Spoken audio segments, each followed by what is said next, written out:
Chegando mais uma dica especial agora sobre improbidade administrativa. Tome muito cuidado, porque o texto da Constituição é o ponto de partida, mas está longe de ser o nosso ponto de chegada. Reparem bem, se você olhar só para o que está na Constituição, você vai descobrir, fazendo análise dos artigos 15 e 37, parágrafo 4º, que os atos de improbidade administrativa sujeitam os infratores a 4 punições possíveis: perda da função pública, suspensão dos direitos políticos, indisponibilidade de bens e ressarcimento ao erário. Aqui, o ponto mais comum de erro dos candidatos é trocar suspensão com perda dos direitos políticos, ok? A improbidade gera a perda, mas é da função pública. Em relação aos direitos políticos, nós temos a suspensão pelos prazos que a lei estabelecer. A lei é a 8429 de 92, frequentemente exigida também pelas bancas. Detalhe importante, segundo a jurisprudência do Superior Tribunal de Justiça, até estagiário pode ser enquadrado na LIA, Lei de Improbidade Administrativa, viu? Mas tem muito mais coisa para a gente ver, acompanha na tela. Aqui, ó, o ponto em destaque agora é o julgamento de autoridades. Vem cá, vem cá. As autoridades da República podem responder ao mesmo tempo por crime de responsabilidade e por ações de improbidade?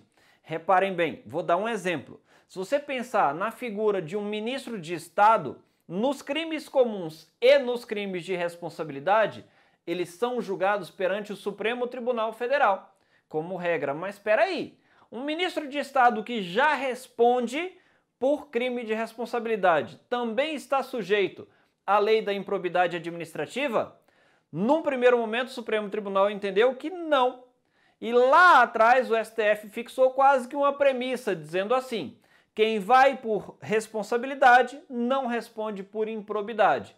No entanto, mais recentemente, já em 2018, o STF mudou a sua orientação para dizer o seguinte: pode haver concomitantemente a responsabilização por ato de improbidade e por crime de responsabilidade, com uma exceção, que é o presidente da República.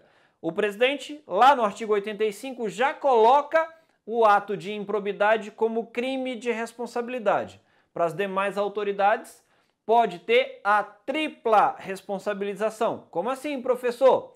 Pode ser crime comum, crime de responsabilidade e ação de improbidade. Agora vem o passo seguinte, que é aqui, ó, na tela, o foro para julgamento da ação de improbidade. Reparem bem, eu falei ainda agora aqui para ministro de Estado, nos crimes comuns e nos crimes de responsabilidade, em regra, eles serão julgados no Supremo Tribunal. Confere? Pois é, mas na ação de improbidade administrativa não se fala em foro especial. Como assim? Eles responderão lá na primeira instância. Sejam ministros de Estado, sejam governadores, não interessa a autoridade. Se ela está sujeita à ação de improbidade, o julgamento vai ser na primeira instância.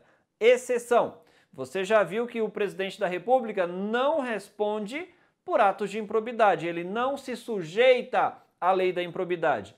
Outro ponto que deve ser destacado é que o próprio STF, os ministros, responderão por ação de improbidade no tribunal. Não é na primeira instância. Uai, professor, mas você acabou de me dizer que não tem foro especial. Pois é, uma coisa é uma coisa, outra coisa é outra coisa, pequeno gafanhoto. O STF entende que subverteria a ordem do sistema você colocar um juiz de primeiro grau podendo retirar, declarar a perda do cargo de um ministro do Supremo. Então, para ministros do Supremo Tribunal Federal, o julgamento começa lá no próprio STF, ok? É foro especial? Não. Razão de coerência do sistema. Espero que você tenha gostado. Mais uma dica fresquinha aí para garantir a tua aprovação. Até a próxima.